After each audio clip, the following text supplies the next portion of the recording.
Warning, The time you spend viewing this video, cannot be retrieved. watch at your own risk. Today I'm going to show you how to put a pin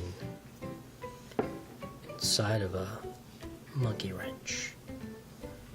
First thing you need to do is make sure that there's enough space here.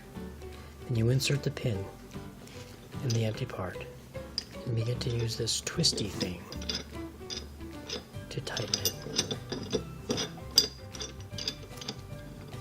Once it's firmly tightened, you have now inserted the pin in the monkey wrench. And as always, thanks for watching. Click here to visit our channel And if you'd like to watch previous videos, please click here. and to subscribe. Click right here. Please like this video, Have a great day. and a better tomorrow. And as always, thanks for watching. The hell was that?